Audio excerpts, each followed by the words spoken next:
Welcome to this new Tech Captains episode. Thank you to everyone following us and the regulars now. So, as usual, I'm joined today with Gareth, CTO at Healthily. Hi, Gareth. Hi, guys. Hi, everyone. Hi, Amen. And today we are lucky to speak with Amen Reghimi. Hi, Amen. Hi, Ron. Hi, Gareth. Hello, everyone. Good. And so just to give a quick intro, so you currently CTO at Perx Technologies, and looking through your LinkedIn, it was quite impressive. So you're part of the Harvard Business Review as an advisory council member. You speak 3 languages fluently. You've lived in several countries, in Singapore. Tell us more about your life journey. Yeah, absolutely. Thank you for having me again, Ron. So, as you said, I started my career a decade ago as an intern, and I lived in multiple countries. So I started in Paris, and then at least my career in Paris, then moved to the US, where I lived in Chicago, North Carolina, Miami, before moving to Singapore a few months ago. And I started more on the development side, and then moved to pre-sales, sales, implementation, then back to product management, and now as a CTO. And I will tell a little bit more about the background and later. No, so that's good. And you're from Tunisia originally, right? Yeah, exactly. So I'm both Tunisian and French. So I have 2 citizenship. My wife is Italian and my daughter is American. Wow, that's a mixture. Yeah, exactly. When we are at the airport traveling, we will always come with 3 passports, and the custom guys are you sure you are a family? Yes. No, that's funny. And so what made you decide to move to Singapore? I mean, from North Africa to France, I understand because many people speak French in North Africa. But then the US, I guess, gave you a more international career, and now suddenly the shift to Asia. Like, what happened, and how do you like it? So yeah, the decision to move to Singapore was 2017. We were doing a trip in Asia, and this is where we spent 1 week in Singapore, and we fell in love with the city. And after some discussion with some people over here and looking around, we found it has to become the Silicon Valley of Southeast Asia. And we wanted to move here. And fun fact, 2019, I got my visa to come to Singapore at 2020 to come to Singapore. I booked my tickets, etc. And then COVID happened. So we have sold all of our furnitures, etc., and then we had to pause on that. And once the COVID has been relaxed, restrictions have been relaxed here in Singapore, we said it's the right time to move here. Why Singapore? Because we love the city. It's a very beautiful city, safe, and it's a multinational. But we wanted to have an experience in Asia. And Singapore was the best city to be in. So I had an experience in Africa, probably North Africa, Europe, Americas or North America. And for our career, but also for our life, it was good for us to see the Asian life. And that's where our choice was for Singapore. And we have been here now for almost 8 months, and we love it. We don't regret it. And what's the tech scene like in Singapore? What's it like for tech companies? Actually, I was surprised when we joined here. The tech, it's moving a lot, and there are a lot of tech companies over here. Actually, Singapore is becoming a tech hub, and a lot of big focus on IP, so in intellectual property in the SaaS world. So there is a lot of opportunities, whether in development or product management. You will see that there is a big focus on financial services. So most of the tech companies or the successful tech companies here are in the financial services or services related to the financial services or insurance. But right now we see more and more other companies and tech companies coming. So you can see TikTok headquarters are here. Actually, the CEO of TikTok is a neighbor. And you will see more and more other tech companies coming over here.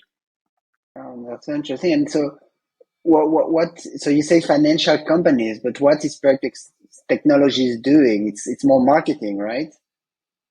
Actually, it's not really marketing. So Perx Technologies, I would call it as the world's first loyalty and engagement platform. What we do is loyalty and engagement, and which generally is used by marketing. But what we do is we combine the power, let me call it, of science with the underpin of gamification. So what we do is we help companies grow. So by targeting their customers, employees, SMEs, when they are most likely to engage. And the way how we do it is we provide a platform that can enable businesses. So it can be FSI, so financial services or insurance or others. We provide them with a platform that can deliver personalized and engaging experiences to their customers. And with a goal to increase their customers' loyalty, so they can increase the loyalty, they can drive revenue growth, they can retain their customers or engage them.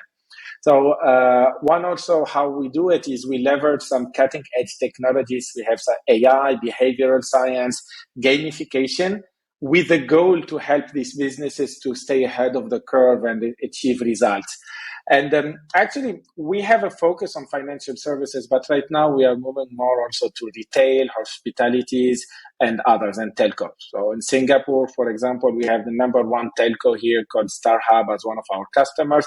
Still, most of our customers are banks, but we are getting right now into the retails, travels, and so on. I see. And then what's your tech stack then?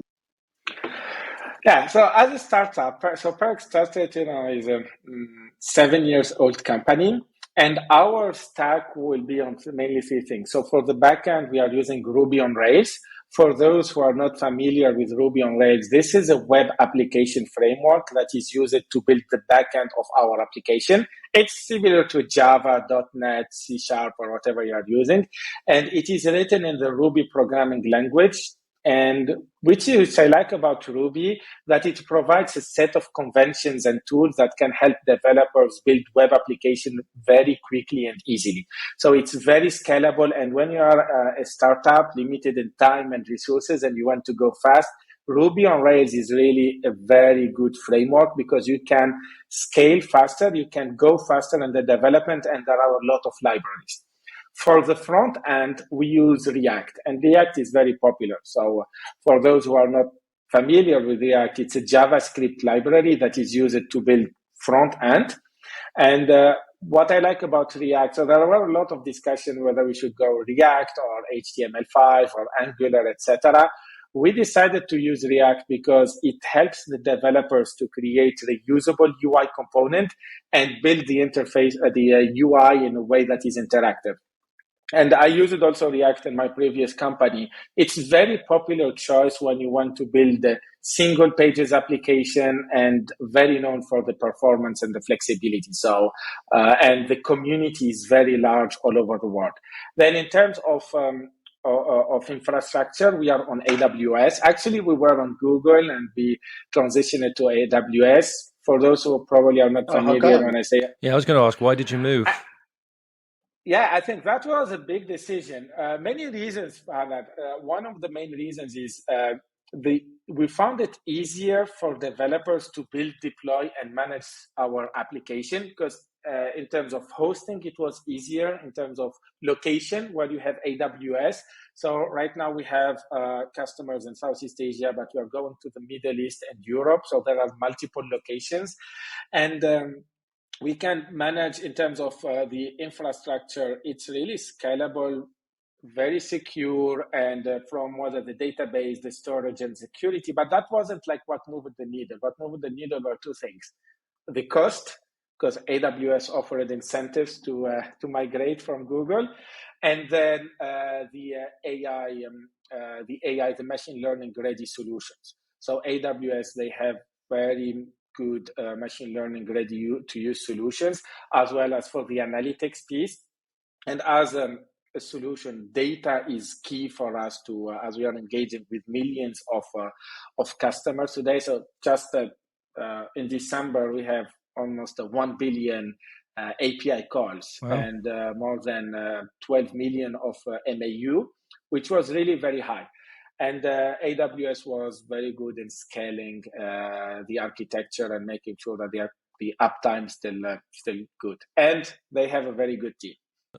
So do you use SageMaker then on AWS?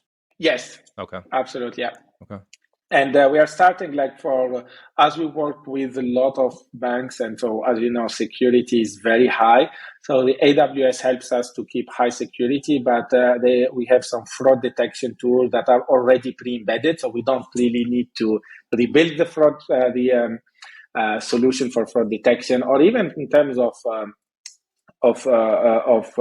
analytics, etc. It's all embedded in one place. We want to make it really easier.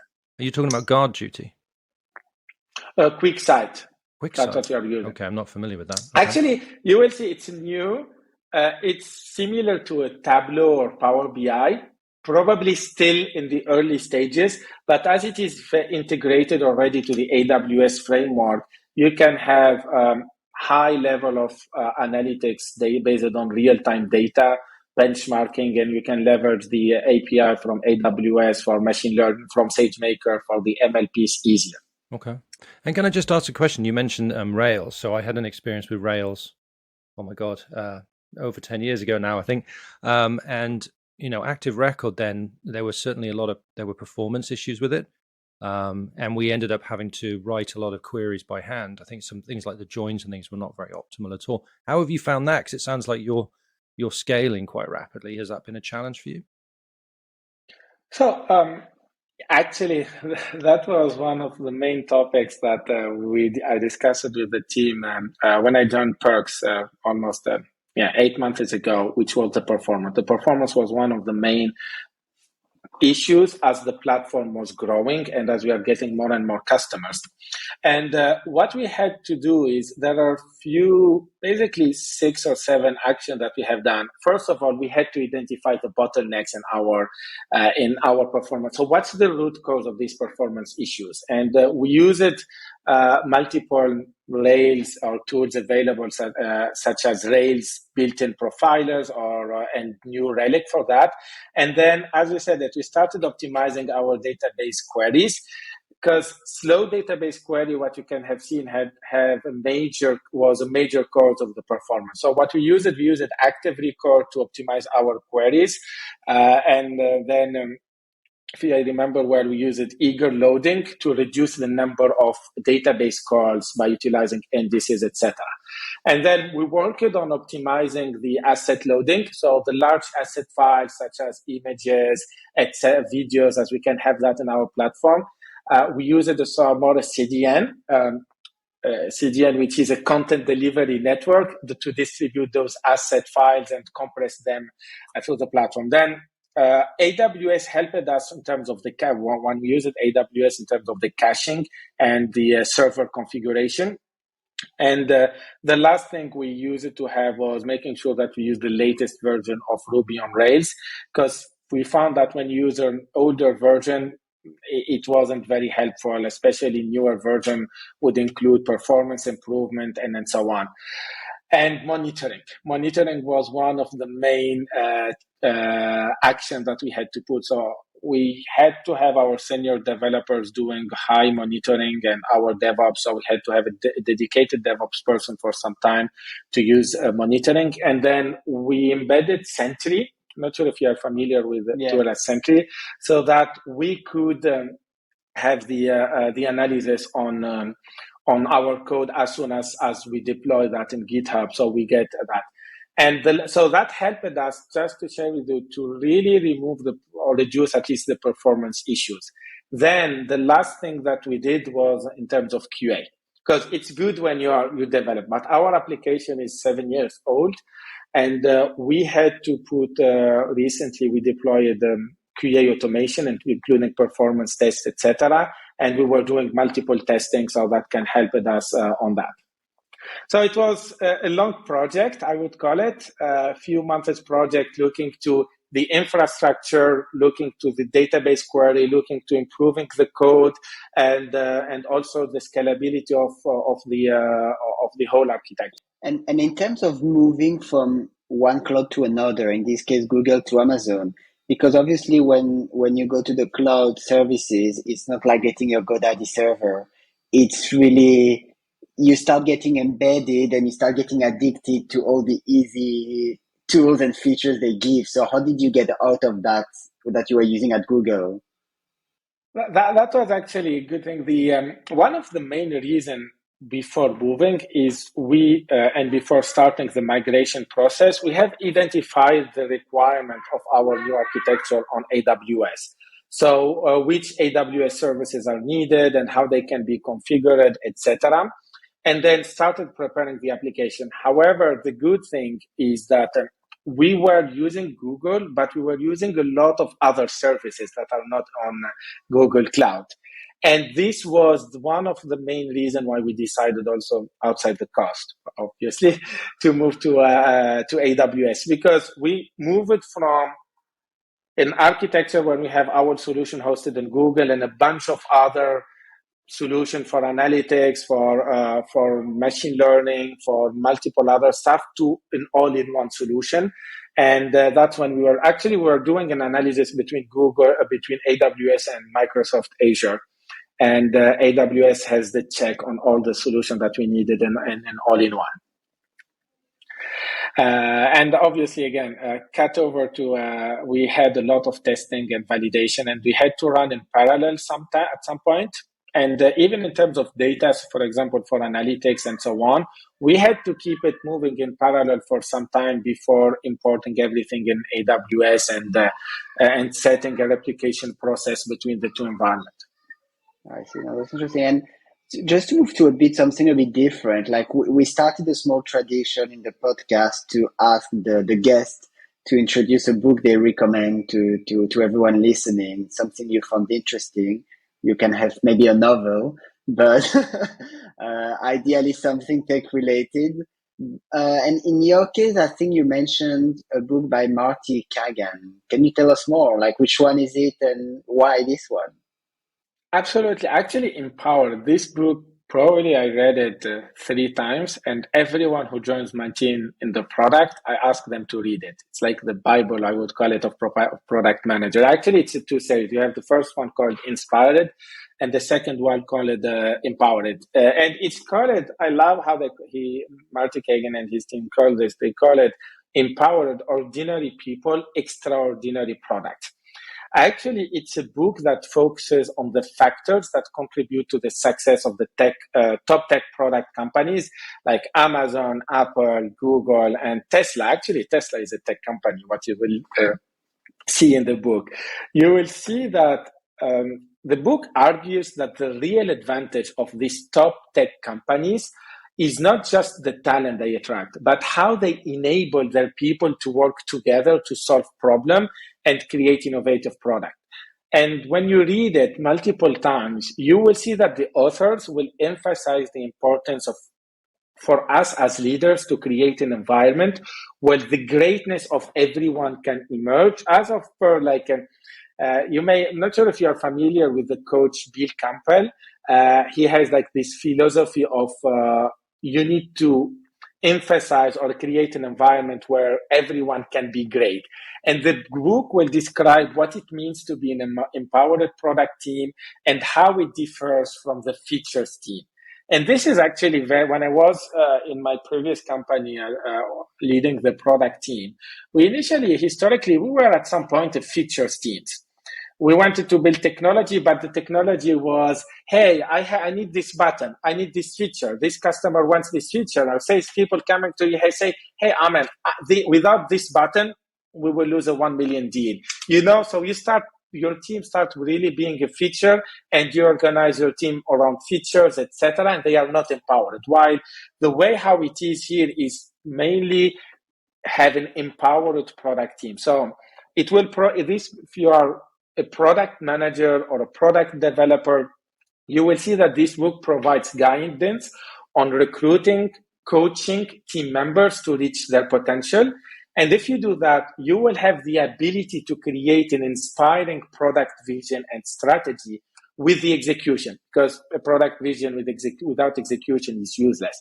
So you will have an empowering team with objectives instead of just building features. So I would recommend everyone to read it. It provides really valuable insights for leader in product management, product design, and engineering who wants to create this environment that fosters the innovation. I would say at the end of the day to create an extraordinary product. But that's how, as engineers, that's what we're all we trying want to do, right? Exactly. Yeah. Yeah. So I had a couple of questions then about product. So, I mean, first of all, one of the things I've noticed in the last year is there's been this new sort of CPTO title I've seen around. And I'm just wondering what you think, because I think that's your title, right, where you are at the moment.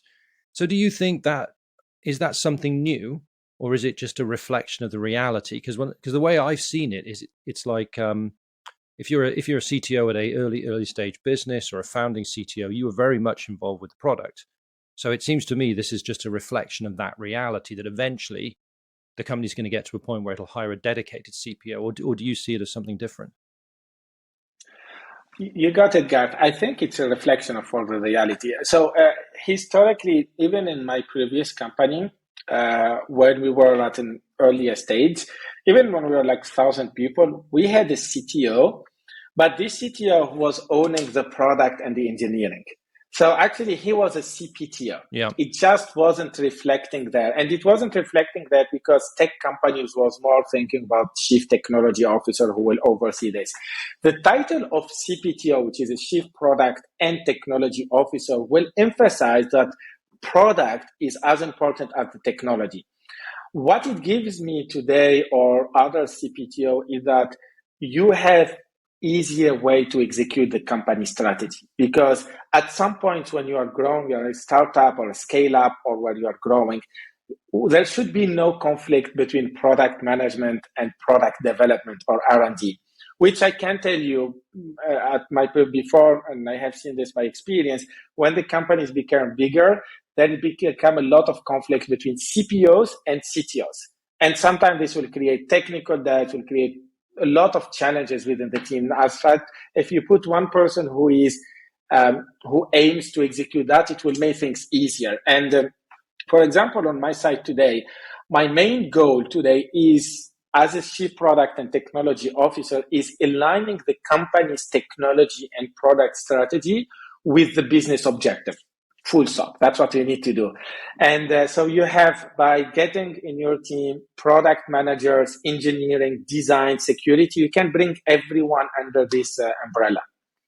And I would say at some point, however, as the company will grow, will have more products, whether the company will grow organically or inorganically, there will be a need to separate this role by a chief product officer, someone who will focus on the product management, and someone who will focus on the tech side. So, so when I was sort of researching you and your company and everything, and I came across a term I'd never seen before, which is phygital. Have you seen the term phygital? With F? PHYGITL. Basically, it means that it's an experience, that it's a digital physical experience. So the example being a QR code that enables the digital to cross into the physical, right? A seamless movement between channels. And so I was thinking again with what you do in your background, what are your thoughts around that as an idea? I mean, it seems like that's the direction we're heading with augmented reality, all this kind of stuff, right? Yeah, so that's very interesting what you say. So this also started before, when we were referring to digital twins, where you have like this combination, or when we started like probably a decade ago talking a lot about IoT or Internet of Things, and people started about talking then about digital twins. So how can you create a digital representation of a physical solution or a physical object. And then now, as we are moving, the term phygital is, as you said, it is a combination of physical and digital, but we see it. You know what happened last year with the talk about the metaverse. There is this intersection between the physical and digital worlds. There is no doubt that we are going there. And the digital technology right now must be used to enhance or augment every physical experience or object we are having. And the physical object will be used to interact with the digital experience. So I was looking to an example recently where if you have an interactive museum that can use the digital technology to provide you information about the physical exhibit, for example, or if you have a smart home device that can allow you to control your physical appliance or system through that. In our world where Perx Technologies we are right now, what we do is we engage customers, patients, citizens, etc., and we need to make sure to give them a better experience. So in our product, it can be sort of you scan a QR code and then you can get like access to the metaverse, to that physical experience, or you enter a place where you have multiple of physical objects and then you can have a digital representation of that. We launched it recently, it was last August. Then it was like Tour de France, which is the cycling tour here in Singapore. And we had one of our customers in the in insurance world. They wanted to engage the people around our app. So what they did is they created multiple physical checkpoint locations, and then they gamified that experience. The gamification happened in the digital world, which is in the app, but the activities happened in the physical world. Happened outside. Yeah, I like that. Yeah. Exactly. Yeah. And that was like an incredible experience. Actually, I was wowed by that. And even as a product manager, I mean, with the hat of the product manager, when we built that, we weren't looking to get such success of that. And it's probably can use some of the buzzwords as metaverse, digital twins, whatever you want to call it. But at the end of the day, is bringing the digital and physical worlds together. Good. And can I ask you? I mean, for finishing this podcast, I'd like to know: do you have any fun fact or horror story that happened in your career? Okay, hopefully future hiring managers will not listen to this. But actually, one fun fact, and I will always remember this, is when I was a fresh intern, when I started my career, I told you earlier, I started my career so I have an engineering degree in computer science. I was in Paris when I got my degree, and I was looking for an internship. And this is where then after that internship, I stayed in the company for almost 10 years. But I started as a developer. And my first big project was building a middleware to integrate the product of my previous company with Oracle, so an ERP for a customer. The problem, I didn't know what a web service was or an ERP. They didn't taught that at school. It was computer science, developing in C# and Java, and that's all. And that was like my first real enterprise experience. So what happened for me, it was like trying to solve a Rubik's Cube blindfolded. And I'm very bad in Rubik's Cube until now. So I wasn't to give up. So I dove headfirst into research, training, etc., until I have built a product. The good outcome is that the product I have built myself, I have developed, worked for years without bugs, I would say, or so I thought. But years later, when I finally took a peek at the code and the company that customer wants to migrate, I was shocked to find that even if it was in production for many years, it was still named test_first project, WS. That's really test funny. only. So 4 years later, 4 years in production, that was like the name of the whole project, and it was running in production. So that was the funny thing. And then, actually, I forgot to change the name after all of those years. But that experience taught me an important lesson that don't take yourself too seriously, no matter how skilled you are. There is always like a room of improvement, and mistakes can happen, right? And another thing that I thought, because when I was doing that project, I was really didn't know anything about that business. I have decided to shift my focus to understanding the business sides of things, not only development, because I have found that I have spent so many hours and useless researches trying to understand how to code, but I haven't worked at that time to understand what problem are we solving. And, with some looking back to that, I thought like I could have used some solution like Borcato or MuleSoft, etc., that was doing that instead of building it myself. So that's how, after all, I could solve a tech problem by folding. So now I decided then to move more on the business side of the thing. So this is where I moved it to a project manager, then pre-sales. So I tried to understand what's the business, what problems are we solving. And I spent like after that 4 years in implementation and selling and positioning the product, and then move it back to product management and product development. Well, thank you so much. I mean, it was very interesting. I especially appreciated personally the insights about the transition Google AWS. I didn't expect that.